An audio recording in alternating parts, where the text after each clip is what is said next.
AITA for not treating my niece kindly and not allowing her into her own home? My 21-year-old niece recently started dating Jim, also 21. While everyone was happy for her at first, me and her parents noticed that my 14-year-old nephew was really nervous around him. We managed to get the reason out of him and it was absolutely terrible. Jim used to work where my nephew played hockey at and bullied him bad. My nephew's name is something similar to Jack, but Jim would call him Jackie 24/7 and treat him like a girl. He really had it out for him and he had other people join too. My nephew quit hockey because of him, and even developed a panic disorder. This all happened in a span of a year and it was a really tough time. So when I found out that Jim was the cause of all this, I'll admit, I freaked out. Her parents talked to her about it and turns out she knew. She said that her brother's always been a little sensitive anyways. We were all shocked. She didn't budge though and said she plans on marrying Jim, so we'd better move on already. My brother and his wife are devastated. They can't control who she dates, but they no longer let him come over. My niece is still insisting. Everyone's overreacting. My brother and his wife were out. It was just me and my nephew when the doorbell rang. It was Jim and my niece. I told them to please leave, but my niece said no. She said that I have even less authority over her than her parents do, so I'd better move out of her way. I said no and told her to come back alone and I might consider letting her in. She said that her and Jim are a package deal. So I said then leave. She was all huffy and said that I'm being unfair and she can't choose who she loves. Jim even tried to say that he's changed, but I refused to hear it and eventually just shut the door in their faces. I heard my niece yelling though. Called me every name in the book and accused me of favoring her crybaby, of a brother. She even suggested that her brother was manipulating all of us. While I definitely don't believe that last part, it's true that I have no authority over her and therefore have no right to say anything to her. I suppose I should have just ignored her instead of arguing back and trying to lecture her. Throughout all of this, she never lost her cool, but she did when I shut the door on her. She said I had no right and that she lives here while I don't. I don't think I'm the AmItheAsshole necessarily, but I'm not sure about my treatment towards my niece. Maybe instead of attacking her so much, I could have listened. Plus, if I managed to make her believe in me favoring her brother, then I must be doing something wrong. AITA? AITA for telling a classmate in forensics that she should have expected the content of the class to be sensitive and can't be mad at the teacher? So, I am taking a forensics class this year, my senior year of high school. In all honesty, I did it to fill a STEM requirement, but I also do find this sort of thing interesting, so I was looking forward to it.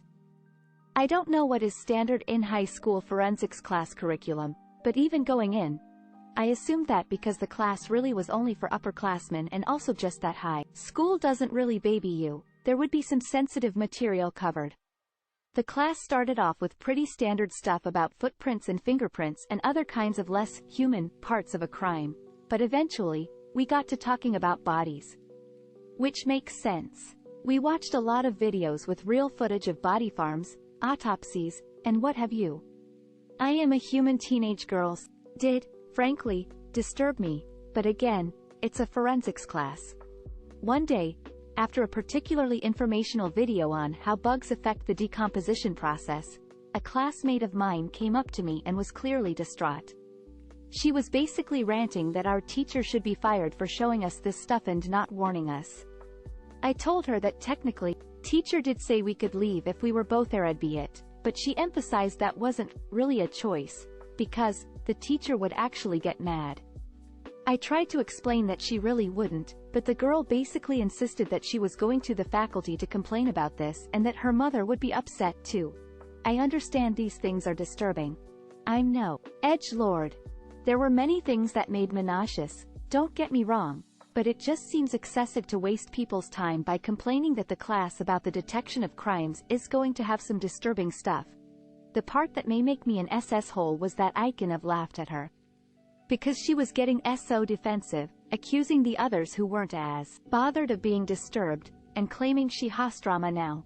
She genuinely was trying to take down this teacher, which I chuckled and told her could never happen considering this has been a course for years. AITA for telling this girl she's being overly sensitive and dramatic for getting so upset about this course's content? AITA for vacationing at my sister's dream honeymoon destination? My sister has always been a wedding person, as in she's dreamed and planned her wedding even before meeting her boyfriend. Now that she's engaged, she wants it all. Expensive cinematic venue, guest listing the hundreds, designer dress, etc. And she cares a lot about being the first, and making everything special and just hers. I legitimately have nothing against that and happy that she's getting what she wants. The issue arose because my boyfriend planned an anniversary getaway to a tropical island that happens to be where my sister planned to honeymoon. I had no idea that she was planning to go there. They hadn't actually booked anything, she had just planned on it. And I didn't know until I shared the news with my family during a bi-weekly dinner we have together. Additionally, this was a surprise trip planned and paid for by my boyfriend, who would absolutely have no way of knowing my sister's plans. He's not close with her or her fiancé.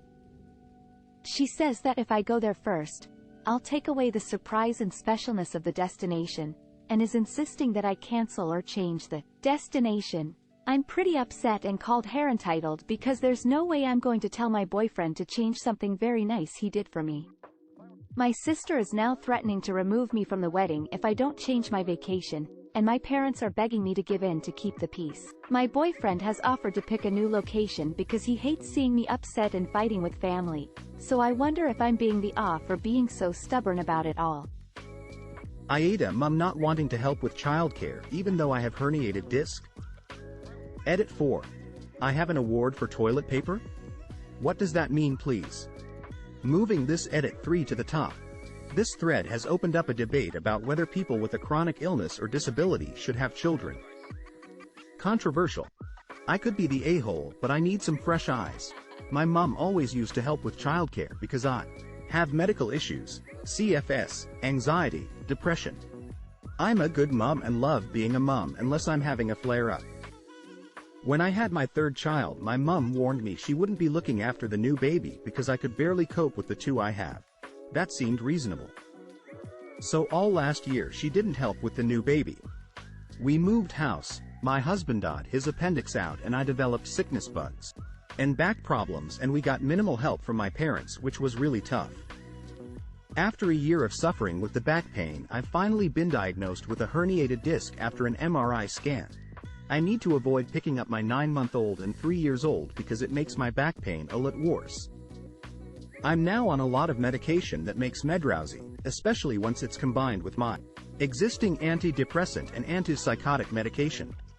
My mom was over today to help but complained when I needed to nap in the afternoon and said the following: "You're not taking responsibility.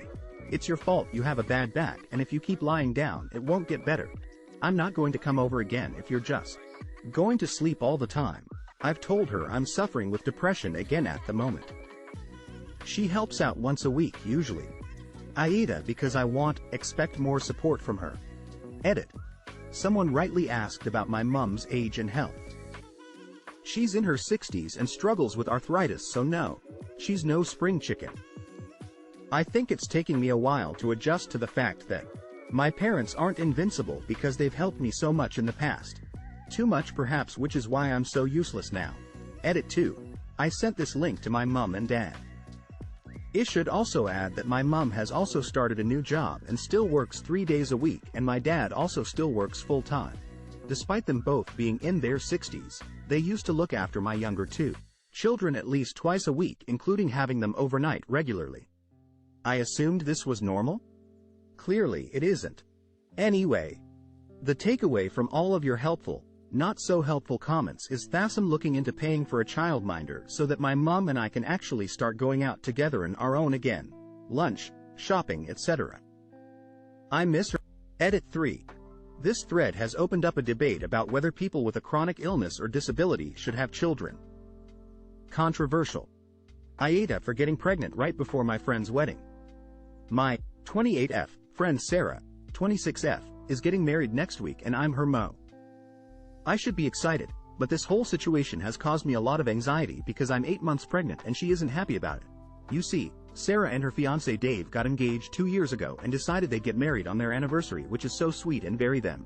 As Sarah's Mo, I've been helping her plan and navigate through all of the many complicated feelings that go with being a bride, especially with setting boundaries with family members who don't understand that this wedding is about Sarah and Dave and not them.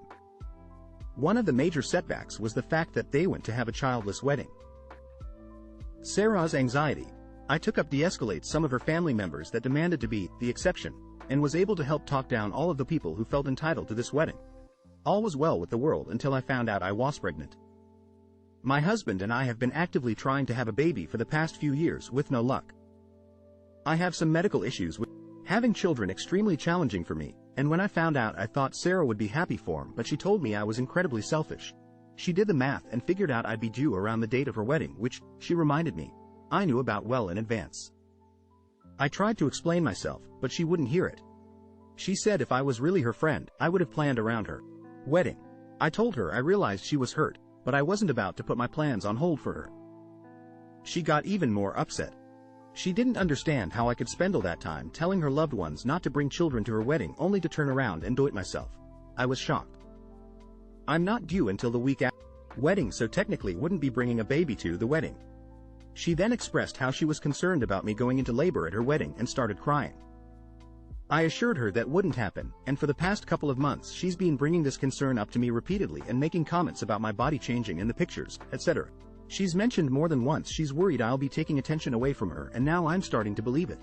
Last night some of the other bridesmaids went out drinking with Sarah, and I guess my pregnancy came up again because I've received quite a few texts and snaps telling me that I'm a bad friend and don't deserve to be a part of this wedding. Even called me an awe for planning my pregnancy during the wedding. AITA, edit. Thank you all for your kind words and support. I appreciate the clarity. I wanted to take a moment to address a few things. Some of you were confused about me comforting Sarah B saying I'm due the week after the wedding. Yes, I am aware that the baby is literally due any day now, and Sarah was rightfully worried about me going into labor at her wedding. I understand that makes me look naive, but she was so upset that I felt had to comfort her. I was also at the character limit, and in editing it down I think so things got lost in translation. The initial conversation where I told her I was not going to go into labor at her wedding happened when I had just learned my pregnancy would stick, so I was very optimistic and very fresh in my pregnancy and only sharing the news with a select few people. Obviously a baby is going to come when they want. I was just trying to talk down a crying friend. Second, I'm not sure why I didn't think about stepping down as Mo. It's not that it didn't cross my mind. My husband has been panicking and has had very little patience with the whole ordeal, but it didn't feel like a possibility. Sarah has consistently said things like, "Don't leave me, you have to be there. Please don't miss my big day," that it just didn't seem possible. Third, hearing everyone out has really made Mary consider this friendship. Sarah and I have been friends since high school, so it almost feels like we're sisters at this point. I know I'm an off-orno listening to my husband about his concerns about Sarah, especially lately. I just chalked this behavior up to Sarah being Sarah. She's always been particular about events, and she and I have similar family dynamics, so I empathized with her dealing with some of the pushback from her family. I just didn't realize things were as bad as that. Thank you again for your kindness and support. I appreciate it tremendously.